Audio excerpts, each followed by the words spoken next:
Hey everyone, it's Matt and welcome back to another video on overcoming retroactive jealousy. And in this video, we're going to be talking about a very, very important issue that comes up a lot in a lot of my coaching, the emails I get, the questions that people ask me all the time.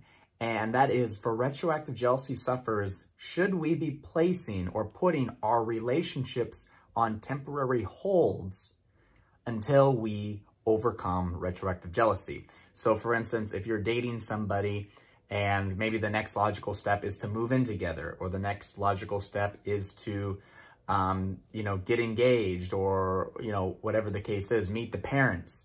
Should you wait to do those things until you feel as though you've overcome retroactive jealousy?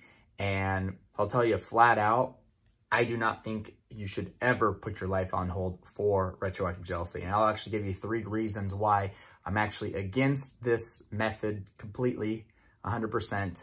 I'll go through them with you together. So if you find yourself in a very similar situation, you'll be able to figure out what works best for you. So make sure you watch the end of the video so you can get all 3 reasons why I disagree with putting your life on hold until you've overcome retroactive jealousy. And before we get started, if you could just take a fraction of a second and go ahead and smash the like button. This will help with YouTube's algorithm and not only support this channel's growth, but also help get this video out to more people that really need to see it. So I would greatly, greatly appreciate it.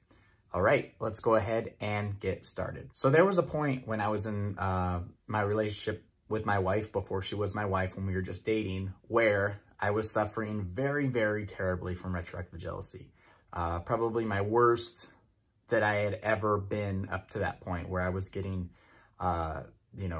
every day I just woke up in so much pain, even had suicidal thoughts and things like that, because I thought this was the only way I could make this pain go away, was to end my life. Very, very, very, very scary time for me. Very painful time in my life.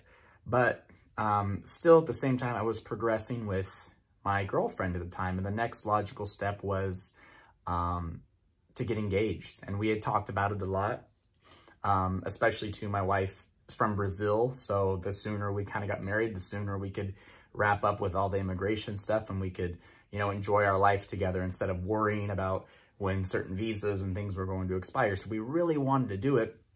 But I was worried that while suffering from retroactive jealousy, should I do this? Should I get engaged? Should I get married? Should I go through these processes even though I'm in a lot of pain?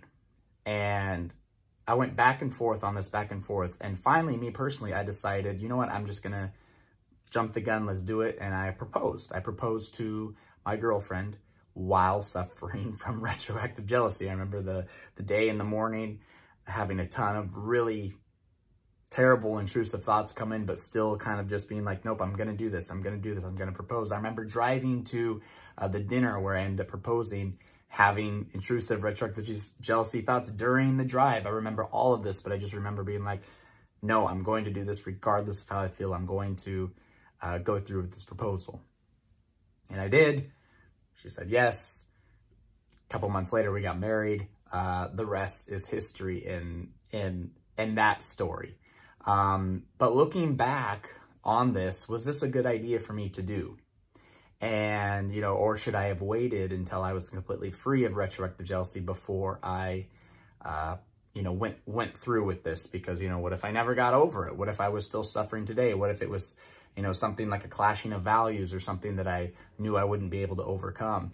And analyzing my own situation, I knew that, it wasn't a clashing of values. It was just me, feeling in fear, me feeling jealous, me, and a lack of confidence, me just caught in this OCD thought loop. And I knew that I could get out. I knew there was going to be a way out. I knew eventually I could do it. But again, these things take time. And so I didn't want to put my life on hold and, delay things, because I felt like I would be letting retroactive jealousy win. And that's the first one I want to talk to you about. Letting retroactive jealousy win. Remember, this is a battle every day between you and your RJ. It's a battle, and it's a struggle, and it's a fight. And there's some days you feel very defeated. But if you let retroactive jealousy control every part of your life. Make it so you're scared to do things, that you don't want to do this, that you can't do this, that I don't want to do any of this until I feel good. That's a problem, because that's letting RJ win. That's letting it take over and really control more than just your thoughts, that control everything that happens in your life. And so my advice to you is to not put your life on hold. Even though, yes, some things that you do that maybe you want to feel really happy and joyful when they happen, maybe they won't feel as good, you should still do it. Because when you do and you push through that discomfort, you embrace that feeling, you're showing retroactive jealousy who's boss. You're showing that you're willing to continue on your life. You're willing to just say, RJ, come if you please, but I'm going to live my life and do what I want to do. And, you know, I said, like, I got engaged in these things while suffering from RJ, but I look back at pictures of photos from our engagement, and I don't look at them and say, oh, I suffered from retroactive jealousy during that time. I look and say, what an amazing night. That was so wonderful. I remember only the good things. So if you're in a situation where you think, oh, this will be ruined or this won't be as good because I'm suffering from RJ, looking back on it in the future, it won't even cross your mind that you were suffering from RJ. And if it does, it will almost be like amusing to you in the sense that, wow, look how far I've come. I was suffering then. I still managed to have a great time, do what I was inspired to do, not let RJ take over. And now look at me now, completely free from its clutches. So that's number one, is don't let RJ win. You win this battle by continuing to do what you want to do. Now, the next one we're going to talk about, I kind of went over it a little bit in the first one, and that's the idea that there will be a time when you'll be over retroactive jealousy, completely over it, and you'll look back and regret that you didn't do something. And I remember myself, there would be like opportunities for like job promotions at the time. Like I was in a spot where I could be promoted to a supervisor at the hotel that I was currently working at during my worst spats of retroactive jealousy. And I said no to the promotion because I thought, I can't get promoted and work under these circumstances feeling this way. I can't do that stuff. There were opportunities where I was able to like fly home and spend time with my family. And I said, no, I'm not going to fly home. I don't want to go home to my family and, you know, be feeling like this the whole time. No, I want to wait till I'm feeling better, and then I'll do these opportunities, and then I'll do it. Well, I eventually got better, and I look back on that and I regret not going for that position, not going to visit my family, specifically because a close family member passed away right after that, and I never got to say goodbye to them. I never got to see them because I let retroactive jealousy win. So again, this goes back to not allowing it to control your life, that understanding that you make the decisions, understanding that these thoughts going in and out about your partner's past, you don't have to identify with them. You can just choose to see them as just chatter, as just annoying voices that don't matter. And you can choose to make the decisions in your own life, you know, pave the road of your own destiny and go and do what you're inspired to do. So if you have an opportunity in your life right now to do something, even if it's just a friend invited you to go somewhere, whatever the opportunity is, and you feel like, I'm going to push this off because I don't feel like it right now, because I can't do this while I'm suffering from retroactive jealousy, again, you're going to end up regretting it. You're going to look back when you're over RJ and you're going to say, I should have just done that. I should have just done that. Yes, it sucked, but I could have done it. I could have gotten through it.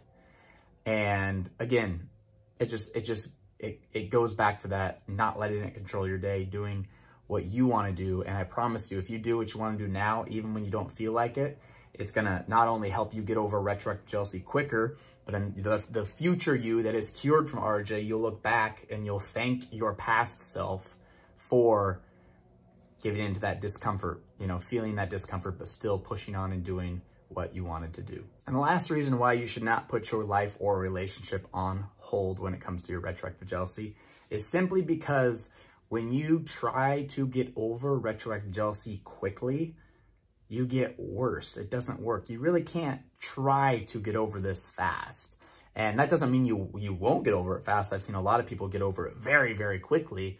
But if you like set a certain day, like I want to be over RJ by this time, chances are you're going to get very anxious when that time starts coming, and you probably aren't going to hit your goal. I got a lot of people that I work with one-on-one, and some of the first times they send me a message, whether it's through like WhatsApp or email coaching that I do, they might say like, yes, you know, I'm going on vacation next week and I want to be retroactive jealousy free. So that's why I signed up for this. So, you know, let's kick butt on this thing in 5 days. And that's the first thing I tell them, that it's like, if you really have a goal set that I have to get over it by this time, it's not gonna happen. And what I ended up doing is, because there were certain times that, like I said, I want to be over RJ by this time. Okay, I didn't hit that goal. It made me more anxious by not hitting it, thinking like I'm gonna get it, it's gonna be with me forever and ever and ever. But that was almost the key. When I told myself, RJ, you can come be a part of my life forever if you want to. Retroactive jealousy, you can come anytime you want. You can send me thoughts. You can make me feel anxious. You can come and be a part of my day every day, because I love when you're a part of my life. I love when you come in. I love that feeling of you sucking the life out of me, and I want to feel it forever. When I proclaimed that and like surrendered to the retroactive jealousy, that's when its chokehold released on me. And I almost told myself, I want to look forward to feeling like crap. I want to look forward to feeling bad. It's my goal to feel bad. When I made it my goal to feel bad, and I started feeling bad, and I went, yes, I feel bad. This is great. I feel this sucky RJ feeling. This is great. The pain started going away. Started going away very quickly. And so, you know, when you try to put your life or your relationship on hold, or different events in your life on hold, because you want to be over retroactive jealousy before it happens, you're putting a time limit on this thing. And when you're putting a time limit on this thing, I'm telling you, it just does not end well. It does not end well, because you got your mind set on a certain date when the actuality of the situation is, don't set your mind on a date. Tell yourself that I'm willing to feel this way for a very long time in order to be with my partner. If your partner's worth it to you, you shouldn't mind proclaiming this. And the minute I proclaimed that and said, I hope this is in my life forever, I obviously knew it wouldn't be, but proclaiming that almost lets the ego, it takes the ego out of the situation. The ego shuts off a little bit. And when you just kind of allow those feelings to come in, whenever they want to come in, that's when it stops. So try not to speed this thing up. The more you try to speed it up, the longer it's going to take to get over. Tell yourself this is going to take a long time, and I'm willing to let it be a long time, and I'm willing to feel this pain, and I'm willing to go through my life and do things that I would normally do if I wasn't suffering from RJ. I'm going to do them anyway, regardless of how I feel. And you'll feel that grip, that chokehold loosen on you. You'll feel the retroactive jealousy start to dissolve away, because again, there's no power and there's no energy keeping it alive. There's no resistance. You're not resisting it anymore. You're allowing it in. And when you just allow things to happen, it's almost like an old meditation practice. When you become an allower, nothing has any grip on you. Nothing controls you anymore, because you're simply letting things come and letting things go. So I hope that this video resonated with those who are thinking of putting things on hold and changing their whole life around because of their retroactive jealousy. My advice to you from my own life, don't do it. Don't do it, because it's only going to prolong the process. You're going to look back and you'll regret that you did this. You'll look back and you'll think, wow, if I were to do this, even though it sucked, I probably would be in a lot better place than I am now, you know, and now I have to work my way back up to this, or now I have to do this. And so my advice is just to keep living your life as if you do not have retroactive jealousy. Live your life, do the things that you want to do as if you don't have it at all. And then when you finally get over it, you'll look back and you will thank yourself, because you got over this thing quickly and your life continued. And you know, hopefully you are as successful as ever because of it. So if you enjoyed this video, guys, please just take a quick moment and go ahead and smash the like button. Also, subscribe to the channel if you have not already done so, and click the notification bell so you are alerted next time I post a new video. And also, please check out the links in the description below if you need some more help in overcoming retroactive jealousy. I'm here to help you 100%. I've got retroactive jealousy coaching, very affordable coaching below. I have my Retroactive Jealousy 7-day Road to Freedom Accelerator course below. And I'm also now newly launching a newsletter. You can sign up to get a free meditation and be a part of an email newsletter that I'll send out a couple emails a week just to keep you updated, keep, sending you tips and tricks, different things that I've learned on my readings during the week. Power of our thoughts, power of our thinking, and the power in overcoming retroactive jealousy.